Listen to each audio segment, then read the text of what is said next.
আজকে রমজান মাসে আমার ভাগ্নি আমার কাছে আমার হাতে রান্না খাইতে চাইছে, তার জন্য আমি রান্না করব আজকে।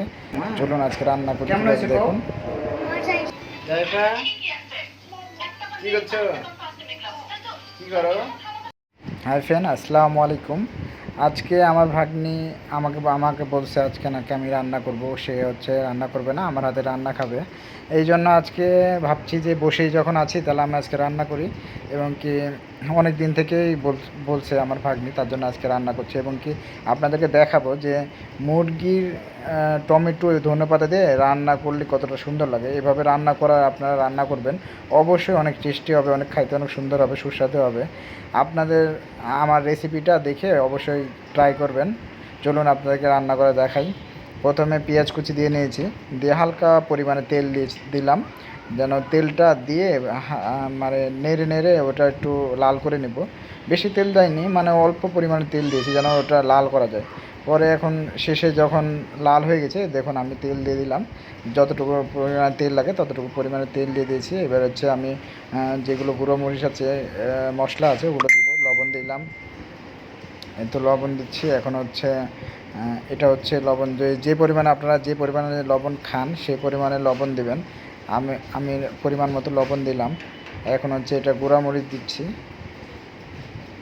গুঁড়োমরিচ। এবং কি যা আপনারা যা বাচ্চা, আমার বাসায় বাচ্চা যেহেতু অনেকগুলো আছে, আমার দুইটা ভাগ্নি আছে পিচ্ছি পিচ্ছি, এজন্য আমি লবণ ঝাল মরিচ বেশি দিইনি, অল্প পরিমাণে দিয়েছি যেন তো বাচ্চারাও খাইতে পারে। আপনারাও আপনাদের পরিমাণ মতো অবশ্যই দেখে শুনে দেবেন। যাক, এখন হলুদ দিয়ে দিলাম। চলুন এখন হচ্ছে এগুলো হচ্ছে আমরা যেগুলো মশলা আছে, যে গরম মশলা, লং, যেগুলো, যাক আমাদের মোটামুটি মশলা সব দেওয়া শেষ। এখন আমরা চলে যাই। এখন হালকা অল্প পানি দিয়ে দিলাম, যেন আমি প্রথমে আপনারা কিভাবে রান্না করেন জানি না, কিন্তু আমি আমার বোনের কাছে রান্না করা শিখেছি। সেহেতু এই যে প্রথমে আলু দিয়ে দিলাম, কারণ আলু তো শক্ত জিনিস, মুরগি তো অল্প সময়ে হয়ে যায়, কিন্তু আলুটা একটু সময় লাগে। এজন্য আমি প্রথমে আলুগুলো দিয়ে কষিয়ে নিব। কষে নেওয়ার পরে হালকা একটু সিদ্ধ হলে তখন মুরগি দিব। যাক, এই যে আলুগুলো কষা নিচ্ছি, এখন আলুগুলো কষা নিয়ে এই তো এখন মুরগি দিয়ে দিলাম। যা হোক, কষানোর পরে যে মুরগি দেওয়ার পরে এখন মুরগিটা কষাই নিব।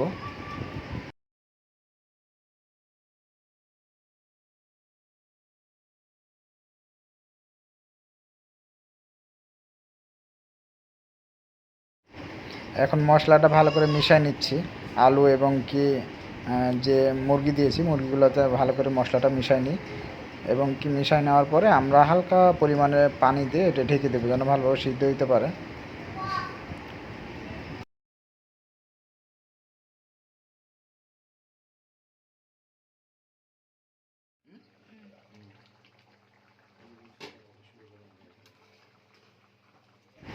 এই তো ঢেকে দেওয়ার পরে আমি একটু নেড়ে দিচ্ছি যেন পানি ভালোভাবে সিদ্ধ হয়। এই তো না, সিদ্ধ যেহেতু হয়ে গেছে, এখন আমরা টমেটো আর ধনা পাতাটা দিয়ে দেবো। কারণ অনেকজন পরে দেয়, কিন্তু আমি তা দেবো না। আমি হচ্ছে একটু কষানো পরে ধনা পাতা টমেটো দিলে ওটা গলে যাবে, গলে গেলে একটু যখন একবারে তরকারির সাথে মিশে যাবে তখন একটু ওটা মাখো মাখো ভাব হবে, তখন খাইতে অনেক সুন্দর লাগবে।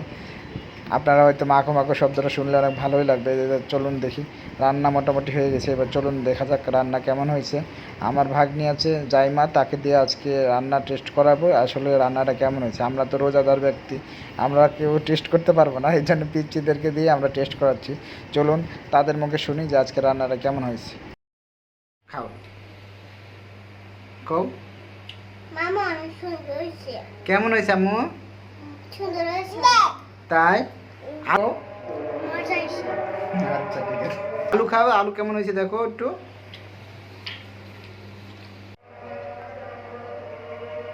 জাইফা, এই জাইমা, ঝাল হয়েছে নাকি?